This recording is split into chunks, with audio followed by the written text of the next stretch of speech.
السلام علیکم دوستو، آج کی ویڈیو میں آپ کے ساتھ بات کروں گا حجۃ الوداع کے بارے میں۔ سامعین، نبی کریم صلی اللہ علیہ وآلہ وسلم نے اپنی زندگی میں صرف ایک حج فرمایا، اسے حجۃ الوداع کہا جاتا ہے۔ 1,24,000 افراد اس حج میں نبی کریم صلی اللہ علیہ وآلہ وسلم کے ساتھ تشریف فرما تھے۔ 25 ذی-القعدہ 10 ہجری کو نبی کریم صلی اللہ علیہ وآلہ وسلم نے مدینہ سے روانہ ہو کر 4 ذی الحجہ کو مکہ پہنچے۔ 8 ذی الحجہ کو نبی کریم صلی اللہ علیہ وآلہ وسلم منی تشریف لے گئے۔ 9 ذی الحجہ کو نبی کریم صلی اللہ علیہ وآلہ وسلم عرفات آئے۔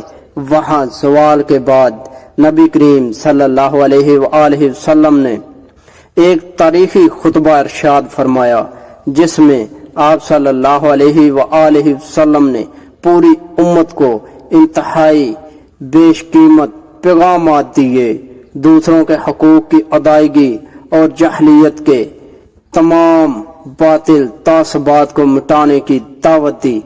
اس موقع پر الیوم اکملت لکم دینکم واتممت علیکم نعمتی ورضیت لکم الاسلام دینا، یہ آیت اتری۔ پھر نبی کریم صلی اللہ علیہ وآلہ وسلم مزدلفہ، پھر نبی کریم صلی اللہ علیہ وآلہ وسلم منی، پھر مکہ تشریف لائے۔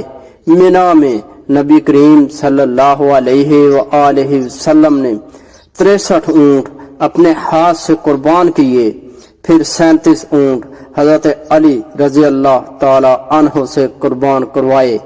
دوستو، امید کرتا ہوں آپ کو میری یہ ویڈیو پسند آئی ہوگی۔ اگر ویڈیو پسند آئی تو ویڈیو کو لائک ضرور کریں، اور ایسی اچھی ویڈیو کے لیے ہمارا چینل مہربان وائس ٹی وی سبسکرائب کریں، اور مجھے اجازت دیجیے اگلی ویڈیو تک کے لیے۔ اللہ حافظ۔